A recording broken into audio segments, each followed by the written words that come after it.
حضرت سلیمان بن یسار رحمۃ اللہ علیہ ایک مشہور محدث ہیں، ایک مرتبہ حج کے سفر پہ روانہ ہوئے تو راستے میں کہیں کوئی ویرانہ تھا، پڑاؤ ڈالنا پڑا، خیمہ لگ گیا، تو کچھ ساتھی تھے، انہوں نے کہا جی ہم ذرا کام سے باہر جاتے ہیں، کچھ کھانے پینے کی چیزیں یا کیا لینے گئے۔ انہوں نے کہا ٹھیک ہے بھائی آپ لوگ جاؤ، میں اس خیمے میں اکیلا ہوں، انتظار کروں گا۔ ابھی یہ تنہائی ہے، اکیلے ہیں، اتنے میں کوئی خوبصورت عورت قریب آئی، کوئی گزر رہی تھی، اس نے خیمہ دیکھا تو آ گئی، اندر مرد دیکھا تو اس نے باقاعدہ آواز دی، یہ سمجھے کہ بھئی کہ شاید کوئی فقیر نہیں ہے، بھیک مانگنے آئی ہے، تو اس کو کچھ دینے لگے۔ اس نے کہا نا مجھے اور کچھ نہیں چاہیے، مجھے تو بس وہی چاہیے جو مرد کو عورت سے چاہیے ہوتا ہے۔ بس اس کا یہ کہنا تھا، یہ روئے اتنا روئے کہ وہ عورت شرمندہ ہو کر وہاں سے چلی گئی۔ بات تو مکمل ہو گئی، لیکن رات کو جب یہ سوئے ہیں تو خواب میں حضرت یوسف علیہ السلام کی زیارت ہوئی۔ یہ جب حضرت یوسف علیہ السلام سے ملے تو بڑے خوش ہوئے اور کہا کہ زلیخا نے آپ کو گناہ کی دعوت دی اور آپ بچ گئے، آپ نے تو بڑی استقامت اور بڑا اس کے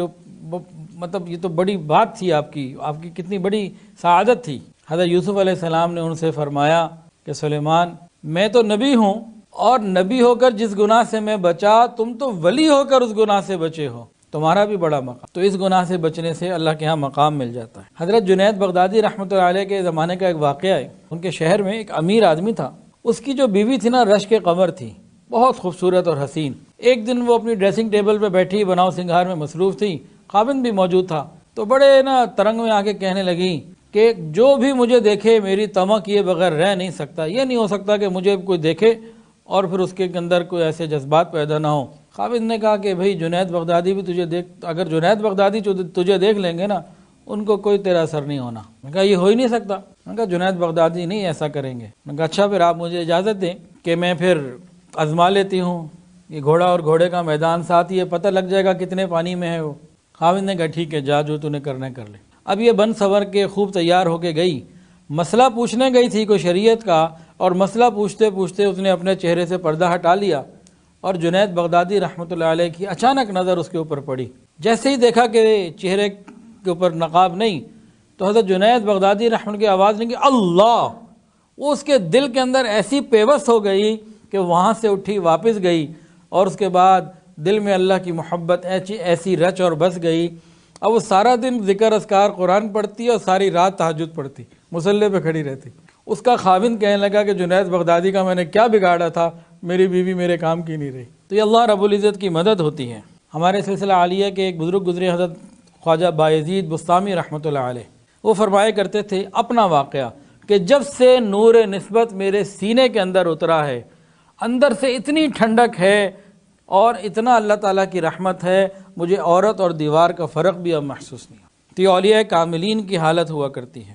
ہاں اگر بتقاضۂ بشریت ان سے کبھی کوئی گناہ ہو جائے، کچھ ایسے واقعات ہیں اکا دکا، کیونکہ اہل اللہ فرشتے نہیں ہوتے، یہ رہتے انسان ہی ہیں، کبھی گناہ ہو سکتا ہے لیکن گناہ پہ اصرار نہیں کرتے، جمے نہیں رہتے، پھر ایسی توبہ کرتے ہیں کہ پچھلے گناہ اور زندگی کی غلطیاں وہ اور زیادہ عبادت اور نیکی کا بڑھنے کا ذریعہ بن جاتی ہیں۔ تو اصول یہی ہے کہ ولی اللہ بدکاری پر جمع نہیں رہ سکتا، اور بدکاری پر جمع رہنے والا ولی اللہ بن نہیں سکتا جب تک کہ توبہ نہ کر لے۔ اصول کیا ہے کہ ولی اللہ بدکاری پر جمع نہیں رہ سکتا، اور بدکاری پر جمع رہنے والا ولی اللہ نہیں ہوتا۔ ہو سکتا والی بات نہیں ہے کہ بدکاری پہ جو جمع ہوا ہے یہ ولی اللہ نہیں ہوتا۔ ہاں توبہ طائب ہو جائے، استغفار کر لے، تو پھر بڑے بڑے ایسے لوگ جنہوں نے گناہوں کے اندر بھی بہت بڑے بڑے گناہ کیے، پھر بعد میں جب وہ اللہ کی نظروں میں آئے، محبت کی نگاہ پڑی تو بدل گئے۔ جنید بغدادی رحمۃ اللہ علیہ یہ تو ایک پہلوان تھے، پھر اللہ نے اولیاء کا پہلوان بنا دیا۔ فضیل بن عیاض رحمۃ اللہ ڈاکو تھے، ڈاکوؤں کے سردار تھے، ایسی توبہ کی اللہ نے اولیاء کا سردار بنا دیا۔ اسی طرح بعض اولیاء کے ایسے واقعات ہیں کہ ساری رات غیر محرم سے ملاقات کے ڈیٹ کے انتظار میں تھے، ڈیٹ اور جگہ طے کر کے ساری رات اس کے انتظار میں رہے، بڑے بڑے نام، لیکن بعد میں توبہ کی تو اللہ نے بہت بڑا مقام عطا کر۔ تو ولی اللہ گناہ پہ جمع نہیں رہتا، غلطی ہو جائے تو واپس آ جاتا ہے، لیکن اس طرح کے واقعات بہت کم ہوتے ہیں۔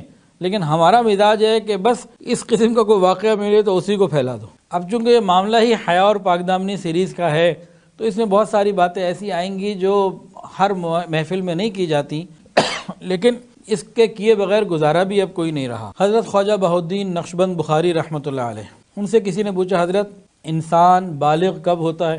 انہوں نے پوچھا شریعت کا بالغ یا طریقت کا بالغ؟ کیا مطلب؟ اچھا آپ دونوں ہی بتا دیں کہ شریعت کا بالغ کب ہوتا ہے اور طریقت کا بالغ کب ہوتا ہے۔ انہوں نے فرمایا، سمجھایا کہ دیکھو شریعت کا بالغ تو تب ہوتا ہے جب منی اس کے اندر سے نکلے، اور طریقت کا بالغ تب ہوتا ہے جب وہ منی سے نکل جائے، یعنی شہوت کے گناہوں سے، سوچوں سے، ان چیزوں سے وہ نکل جائے، طریقت میں وہ تب بالغ ہوتا ہے۔ اب ہم سوچ لیں کتنا عرصہ ہو گیا ہمیں بیت ہوئے ذکر اذکار معمولات مراقبہ کرتے ہوئے، اور اگر پھر بھی ایسی سوچیں ہمارے اندر ابھی بھی ہیں تو طریقت میں ہم بالغ ابھی نہیں ہیں۔